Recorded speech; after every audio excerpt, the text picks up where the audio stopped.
Hello, everyone. This is Kripa Anand, and welcome to the Canadian SME Small Business Podcast. Today, we are exploring the high stakes intersection of enterprise brand transformation, absolute risk management, and the evolution of alternative portfolio design. In 2026, breaking through the white noise of a heavily commoditized marketplace requires moving past superficial promotional tactics to treat a company's brand as its ultimate strategic operating system, one that aligns internal execution, shifts consumer behavior, and redefines industry standards. Joining us today is Leisha Roche, the Chief Marketing Officer at PICTON Investments and a core member of their senior leadership committee. Leisha is an elite multi industry marketing visionary with over 2 decades of global generational management pedigree. Named by Wealth Professional as one of the top 50 leading women in wealth, she has successfully transformed and directed some of North America's most iconic commercial and financial brands, including Kraft Heinz, Manulife Financial, and Mackenzie Investments. Today, she spearheads the market repositioning for one of Canada's premier alternative investment heavyweights. So, before further ado, let's welcome this very special guest. Leisha, welcome to the podcast. Such a pleasure to have you with us. Well, thank you for having me, Anne, for that wonderful intro. Yes, you did yourself for sure. Thank you for the kind words.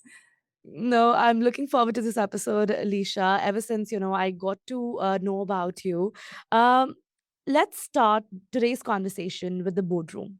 So, in many organizations, when a budget crunch hits, the marketing and the brand departments are historically the first to face cuts because executives treat them as cost centers or, simple graphic, repositories. So let's start the conversation by understanding from your viewpoint, why should leaders view brand as a strategic growth engine rather than just, a marketing asset? Go ahead. Yeah, great question. I'm going to start with where I began my career, and that was in consumer packaged goods, because I owe a lot of where I am today to where I began my career. And when you start in consumer packaged goods, brand management is really like the fundamental that you learn. So you learn about brand and marketers there. They're marketers by title, but they're really general managers. So you get a sense of the business and how brand connects. So when you think about kind of building a business and then you think about building a brand, both of those things are so key and pivotal in building a great company. And if you look at some of the best brands in the industry, whether it's Google, whether it's Nike, whether it's Coca-Cola, they have two things in common. They have a solid business, so they know what they're in the business of doing, and they provide distinction in that, but they also have a solid brand, and that's how they make their customers feel and the image of those two things. And those two things working in tandem actually helps build the company. So oftentimes, I always hear when I come in, and obviously my title, Chief Marketing Officer, Right. the science of brand and the fundamentals of that, I think, unfortunately, are slowly getting lost this day and age. But it is probably the most pivotal thing that you can start to think through. Like, what is the distinction of your brand? How does your brand show up differently in look and feel? What is the strategy of your brand? What do you stand for? What's the purpose that you unleash into the world? And then ultimately, how do you take those things and express it and make your customer feel something, improve in everything that you do? So I think that, just thinking about it that way with the two engines working together, brand and business, like that's how you can kind of say it is a bit different than just focusing on one versus the other. And that's how you ensure that you keep, the funding working towards, your brand and the marketing that you're doing. Wow, very interesting perspective then, very well articulated as well. I think what you said is a fundamental truth because a powerful brand isn't just a cosmetic wrapping paper, right? It dictates your pricing power, customer retention, organizational valuation as a whole, right? So it is the ultimate asset for long-term scalability, definitely. You also mentioned that a lot of these small nuances are getting lost in today's day and time. So let's talk more about that, specifically with now AI coming into the picture. How do you think that has affected the entire marketing and branding industry? Because using AI in the operational workflow is one thing, but using it for the creativity part is a totally another conversation, right? So, how do you think industry is going right now, and how do you suggest we maintain that balance going forward? Go ahead. Of course, I was down in South by Southwest. It's a big innovation conference Mhm. back in March, and this very topic was on the minds of many creatives, marketers. And so I'm going to say the same thing that I said down there. I think AI is something that is really powerful, and to a marketer, it's something that can be optimized to move the business forward. A lot of people are fearing it, but I think used accurately and used properly, it can propel your brand to the next level. The thing that I did speak about though is without a brand strategy, without a distinct identity, without a foundation that's already built, if you're using AI to create that for you and just pump out ads and efficiency and production from that standpoint, you may run the risk of what the buzzword for the industry was AI slop, where you just start to look increasingly similar to the next brand beside you because you Yes. haven't really stepped back to think about, well, what is my strategy? How do I want to show up? What is distinctive? We do use AI, but we have all of those fundamentals in place. We know that. So we're using AI as kind of a multiplier, saying, how can we do more with less? We don't have a huge team, but it's like, how can we be more efficient from an automation standpoint? How can we be more efficient from an ideation? We do a lot of ideation with AI. So, really thinking through like the role of AI in marketing and how you want to use it so that you're not ending up looking like every other brand out there is a question that I would get people to really step back and think about. So definitely, that's you made a great point there again, because even when you open LinkedIn or Instagram, every single post is, the sound of it sounds the same because the writing style has, changed entirely. No one is typing from hands anymore. They literally just putting in a prompt and copy pasting, right? So that's amazing. We'll talk more about where the world is going for AI, and I'd love to get some of your predictions there as well. But let's take a step back now and talk about the importance of thought leadership, right? Because that is also one of the other buzzwords that is getting the limelight because of AI. People are more focused now on the human element as well, right? So that is where the thought leadership is coming into the picture. So, from your extensive experience, Leisha, how do you think, how can thought marketing help transform an industry beyond just, promoting a company or being salesy in nature? Yeah. Well, it's really interesting when you move from selling food, which is tangible, to selling financial services, investments or banking or insurance products, which is Mhm. intangible. And what you learn in doing that is it's really easy to market something that's tangible. And when you move into an intangible industry, the tangibility is really the people, the human capital, the thought leaders. And so I would say when I moved into financial services, that's where I really unlocked that thought leadership, the notion of thought leadership as a competitive advantage. And when you move from firm to firm, specifically in financial services, you really start to see the tone of the thought leaders in each of those firms. So for us at PICTON, we're really unlocking kind of the smart way to invest, the smart minds at PICTON, and they're all convicted around the same belief, which is transforming the way the world invests so that we can bring greater certainty to investors. And those individuals and everything they do and say are working along the notion of that same belief to deliver content that is useful, that adds utility, that provides value. So, thought leadership for us is just a different way of conveying messages about our products because we know product is table stakes. Performance is table stakes. It's the people follow people. And that is kind of the difference between, or people build relationships with people. That's the difference between just selling products and working with a company who's continuing to push products at you, but working with a company who has products that are table stakes already, but they're elevating their connection or their relationship with you because they've got people who are interested in the same outcomes that you are, which is what we do at PICTON with the advice, with the insights that we share with advisors. Beautifully explained again. I think you're right. When you become the source of trust and education for an industry, right? You stop competing purely on price or transactional features, right? You define the actual parameters of the conversation. So thank you so much for that. And you mentioned that Picton is transforming the way that world invests. So I'd love for you to use this opportunity to educate our listeners about how exactly is Picton doing that. So just briefly, if you can touch upon that as well. Yeah, of course. First, it starts with the belief. When you're thinking about a vision, which ours is transform the way the world invests, Yeah. you ultimately have to route that vision in a fundamental belief, and that fundamental belief was started 20 years ago by our founder, Hmm. David Picton, who really was on a mission to deliver better alternative products or better investment products to investors to bring greater certainty of outcomes to them. So for us, the vision really shows up in challenging the old investing mindset. So today, many investors invest in stocks and bonds. And when you think about, our world today, there's more volatility, there's more uncertainty. Uh, People want stability. They want to know that their money they're going to have enough money when they retire. And the role of alternatives in that is it's adding a third return stream, as we call it, to diversify.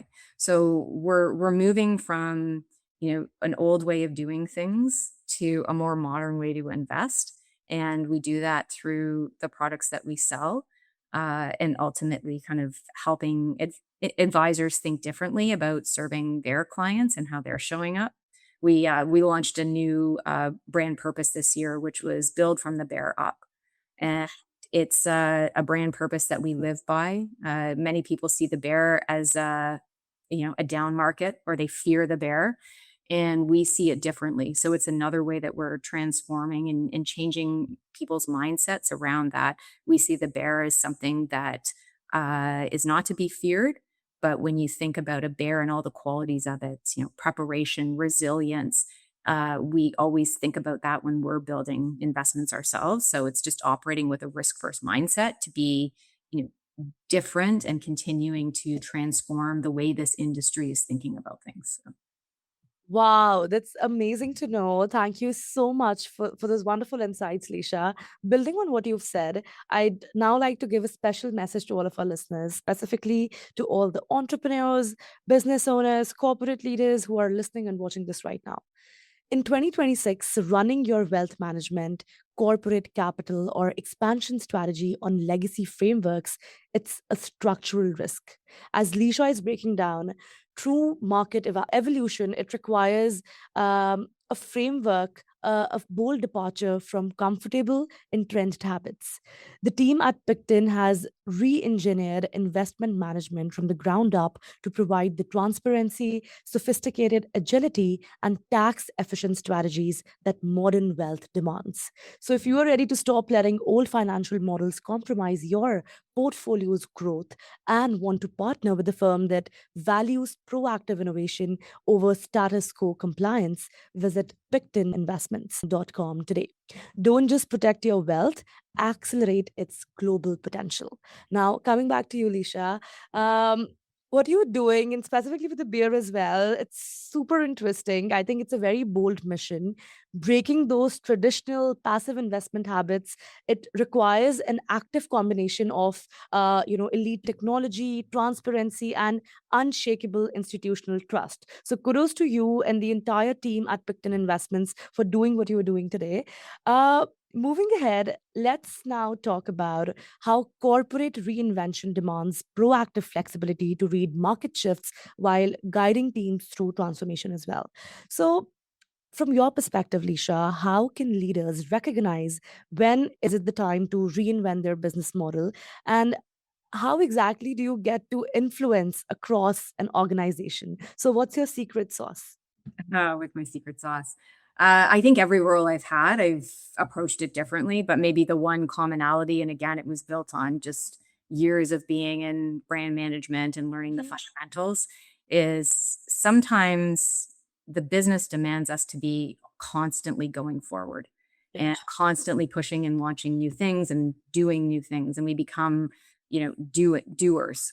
But oftentimes it's important really to stop and just step back and reflect and look at the world around you, look at your business, look at your brand.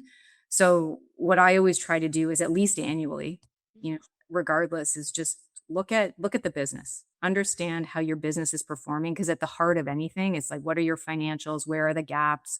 Are you winning share? Are you losing share? Are there white space opportunities? What are your competitors doing? So you're doing a bit of a SWOT to understand that. Uh, the next thing I usually look at is the brand.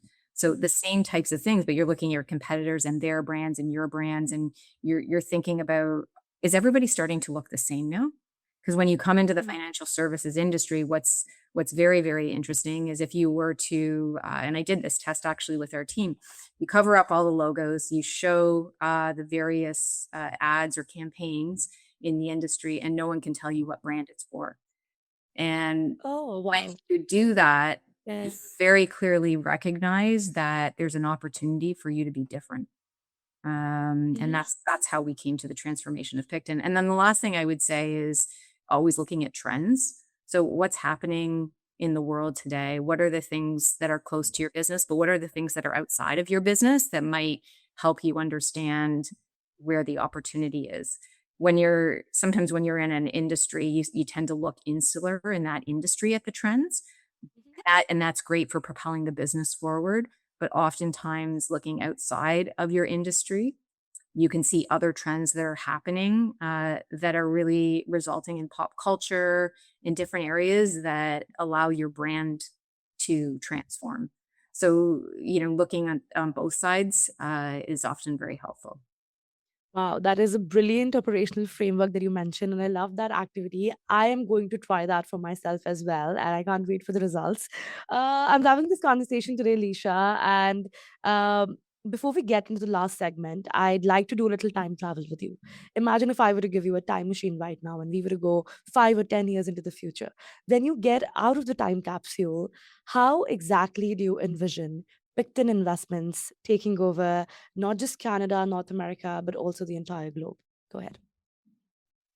Oh, wow. I've never been asked that question. You know what? I'm going to come back to really not about us, but maybe the hope for what we're going after. Mhm. I think the hope for us is that we've brought greater certainty to more end investors through advisors, and we've made a difference in their life and in their portfolios. We've given them that greater certainty because uh, they've had stability with the investments that we're providing them, that they've been able to count on us. And because they've been able to count on us, they've achieved their financial goals.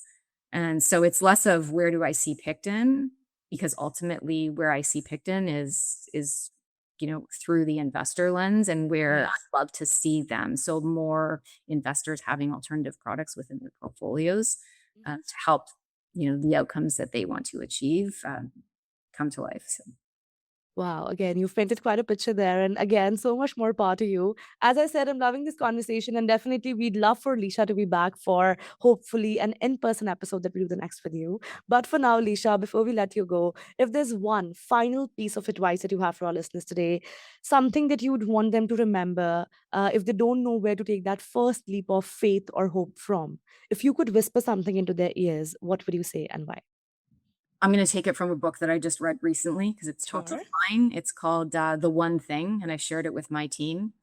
This day and age with AI, everything is moving so fast. And with things moving so fast and with use of AI, you can do many things.